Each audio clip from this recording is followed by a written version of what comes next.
CBI విచారణలో భాగంగా కొన్ని సంచలనమైనటువంటి విషయాలు వెలుగులోకి వచ్చినట్లుగా, ఈ హత్య వెనక కొంతమంది బడాబాబుల హస్తం ఉన్నట్లుగా, అలాగే ప్రిన్సిపల్ హస్తం కూడా ఉన్నట్లుగా కొన్ని వార్తలు ఇప్పుడు సోషల్ మీడియాలో చక్కర్లు కొడుతున్న నేపథ్యంలో నిజంగా ఈ జూనియర్ డాక్టర్ హత్యకి బడాబాబులకి సంబంధం ఏంటి, ఈ జూనియర్ డాక్టర్ హత్యకి అలాగే ప్రిన్సిపల్కి సంబంధం ఏంటి అనే దాని మీద మనం విశ్లేషణ చేసుకునేటువంటి ప్రయత్నం చేద్దాం. ప్రస్తుతం మనతో పాటు ఉన్నారు ప్రముఖ రాజకీయ విశ్లేషకులు, ప్రముఖ సీనియర్ జర్నలిస్ట్ దుర్గా వడ్లమణి గారు. వారితో మాట్లాడదాం. దుర్గారు నమస్తే అండి.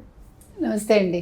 దుర్గారు, పశ్చిమ బెంగాల్లో జరిగినటువంటి ఈ జూనియర్ డాక్టర్ మీద అత్యాచార ఘటన ఏదైతే ఉందో ఆ ఘటన యావత్ దేశ ప్రజలందరినీ కూడా కలిచివేసింది.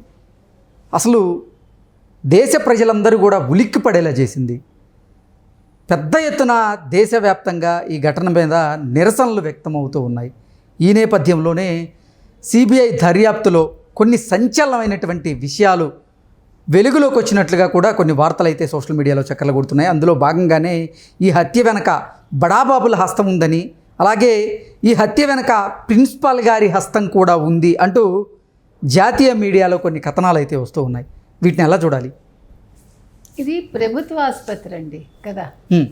ఈ ప్రభుత్వ ఆసుపత్రి అన్నప్పుడు మమతా బెనర్జీ ఏం చేస్తుంది? ముఖ్యమంత్రి. ఆవిడ ముఖ్యమంత్రి, హోంశాఖ ఆవిడ చేతుల్లో ఉంది, వైద్య ఆరోగ్య శాఖ ఆవిడ చేతుల్లో ఉంది. ధర్నా జరుగుతుంటే ఒక ముఖ్యమంత్రి వెళ్ళి కూర్చుని న్యాయం చేయాలని ఎవరిని అడుగుతుందండి? మనకు అర్థం కాలేదు అసలు. మమతా బెనర్జీ ముందుగా రిజైన్ చేయాలి. ఆవిడ ముఖ్యమంత్రిగా రిజైన్ చేసి ఉండాల్సింది. ఎందుకంటే ఒక ట్రైనీ డాక్టర్ 36 గంటలు పనిలో ఉన్నారు. ఆవిడ ఉన్నాక ఆవిడ పడుకోవటానికి ఎక్కడ ప్లేస్ లేకపోవటం ఏంటండి? ఒక ప్రభుత్వ ఆసుపత్రిలో కనీస అవసరాలు అంటే కనీస వసతులు లేవు, మౌలిక సదుపాయాలు లేవు. ఒక ఆడపిల్ల, డాక్టర్స్ అంటే ఆడవాళ్ళు ఉంటారు కదా, ఆడవాళ్ళకి నువ్వు సెక్యూరిటీ ఇవ్వలేకపోయావు. ఆడవాళ్ళకి తగిన భద్రత లేకుండా, ఆడవాళ్ళకి కనీసం పడుకోవటానికి ఒక రూమ్ లేకుండా, అంటే మీరు ఏమి ఇచ్చారంటే నువ్వు మమతా బెనర్జీ గారిని మనం అడుగుతున్నామండి. మీరు ఒక ముఖ్యమంత్రిగా, ఒక మహిళా ముఖ్యమంత్రిగా ఉండి మీరు ప్రభుత్వ ఆసుపత్రిలో ఏం చేశారు, ఏం చూశారు ఇంతకాలం? ఒక వైద్య ఆరోగ్య శాఖ మంత్రిగా మీరు ఎప్పుడైనా ప్రభుత్వ ఆసుపత్రికి వెళ్ళి పరిశీలించారా?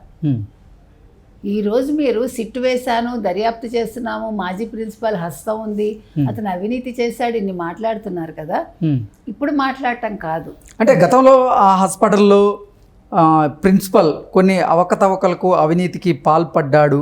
ఆ అవినీతిని నిగ్గు తేల్చేందుకే ఇప్పుడు పశ్చిమ బెంగాల్ ప్రభుత్వం కూడా సిట్ని ఏర్పాటు చేసింది అనేటువంటి వార్తలు బయటకు వస్తున్నటువంటి నేపథ్యంలో అసలు ఈ జూనియర్ డాక్టర్ హత్య వెనుక ప్రిన్సిపల్ గారి హస్తం ఉందని, ఈ జూనియర్ డాక్టర్ హత్య వెనుక కొంతమంది బడాబాబుల హస్తం ఉంది అంటూ కూడా రకరకాలుగా అసలు జాతీయ మీడియాలో కథనాలు అయితే వస్తూ ఉన్నాయి.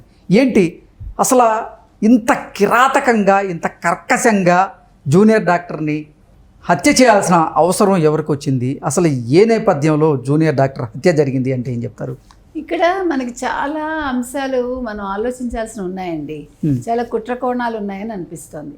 ఆ అమ్మాయి ఏదో చూడరాంది చూసిందా ఒకటి, అంటే మన సినిమాల్లో లాగా. తర్వాత ఇది చాలా కాలంగా ఇలాంటివి జరుగుతున్నాయా? ఈ అమ్మాయితోటి ఆగిపోదుగా. ఈ అమ్మాయికి ముందు కూడా ఇలాంటివి జరిగి ఉండొచ్చుగా, బయటకు వచ్చి ఉండకపోవచ్చుగా. ఎందుకంటే 2003లో జరిగిందని విన్నాం ఇలాగా, 2007లో ఒక కేసు విన్నాం, 2014లో విన్నాం. అన్ఫార్చునేట్లీ అప్పుడు ఇట్లా సోషల్ మీడియా అది లేదు కాబట్టి ఆ వార్తలు బయటికి రాలేదని మనకు తెలిసింది. తర్వాత ఇప్పుడు ఈ అమ్మాయికి జరిగిన అంశంలో అసలు 36 గంటలు ఒక డాక్టర్కి డ్యూటీ వేయటం ఏంటి? ఆవిడ అసలు మనిషి కదా. బేసిక్గా ఒక మనిషి 24 గంటలు పడుకోకపోతేనే కష్టం. అలాంటిది 36 గంటలు ఆవిడ డ్యూటీలో ఉన్నారు అంటే ఆవిడకి మీరు ఏ రకమైన సౌకర్యాలు ఇచ్చారు? ఆవిడని అసలు ఏ రకంగా మీరు ట్రీట్ చేశారు? తర్వాత ఒక సెమినార్ హాల్లో ఆవిడ పడుకోవటం ఏంటి? ఆ సెమినార్ హాల్ రెనోవేషన్లో ఉంది, నెంబర్ 1. నెంబర్ 2, అక్కడ ఒక వాష్ బేసిన్ ఏదైతే ఉందో ఆ వాష్ బేసిన్లో వీళ్ళందరూ చేతులు కడుక్కున్నారు ఈ హత్యాచారం చేసిన వాళ్ళు. మేడం, జూనియర్ డాక్టర్ మీద అత్యాచారం చేసింది కేవలం ఒకరే, అతనే సంజయ్ రాయ్ అంటూ కూడా కొన్ని కథనాలు వస్తున్నాయి. కొంతమంది ఏమో లేదు ఒకరు కాదు చాలామంది ఈ అత్యాచార ఘటనలో ఇన్వాల్వ్ అయి ఉన్నారు, గ్యాంగ్ రేప్ జరిగి ఉండొచ్చు అంటూ కూడా కొంతమంది అనుమానాలు వ్యక్తం చేస్తూ ఉన్నారు. రకరకాలుగా కథనాలు వస్తూ ఉన్నాయి. ఏంటి అసలు వేటిని నమ్మాలి?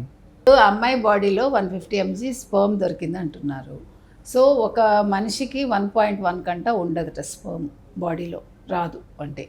సో అంటే యాజ్ పర్ టెక్నికల్ ఇది మనం చెప్తున్నాం, మనకు అంత కరెక్ట్గా తెలియదు. డాక్టర్స్ కొంతమంది డాక్టర్లు చెప్తున్న సమాచారం మేరకు మనం దాన్ని బట్టి తీసుకుంటున్నాం.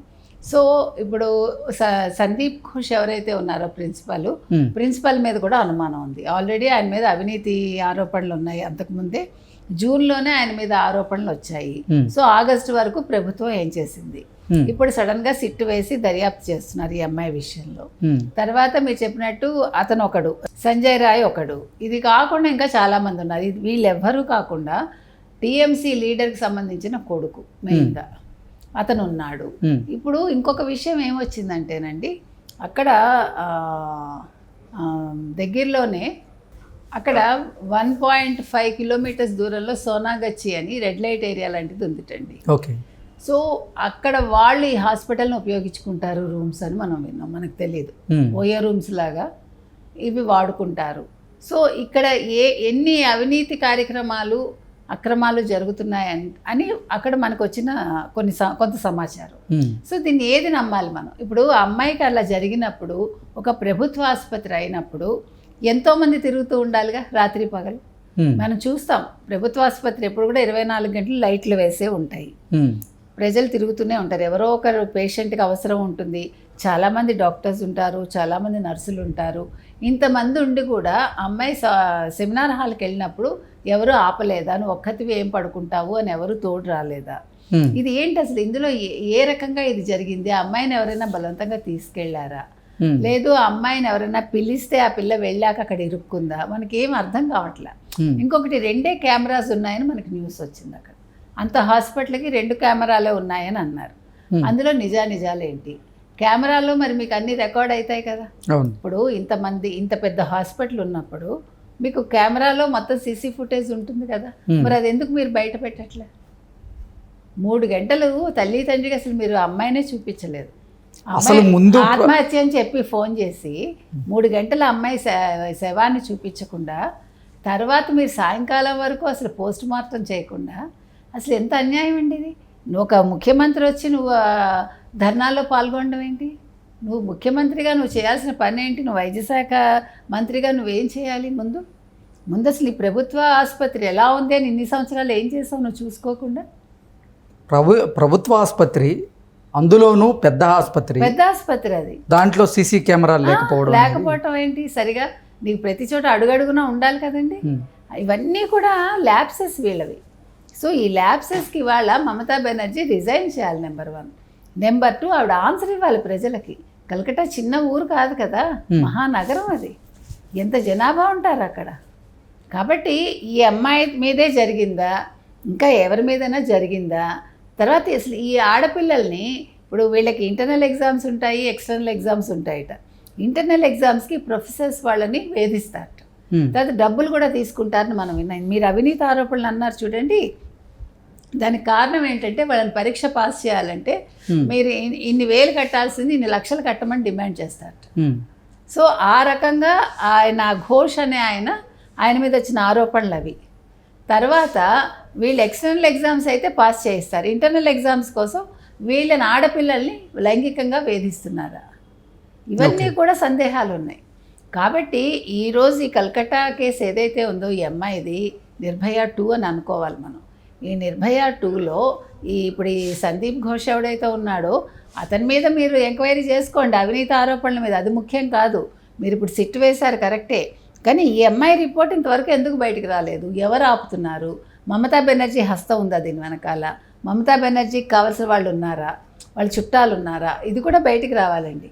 దీని మీద సుప్రీంకోర్టుకి వెళ్ళారు కాబట్టి సుప్రీంకోర్టు సరైన తీర్పు ఇవ్వాలి, నెంబర్ 1. నెంబర్ 2, మోదీ గారు కూడా కలగజేసుకుని ఇప్పుడు మనకి ప్రతి హాస్పిటల్లోనూ, ముఖ్యంగా ప్రభుత్వ హాస్పిటల్లో పిల్లలకి జాయిన్ చేసేటప్పుడు అక్కడ అసలు ఎలా ఉంది పరిస్థితి అనేది తల్లిదండ్రులు కూడా పర్యవేక్షించారు. Okay madam, thank you so much.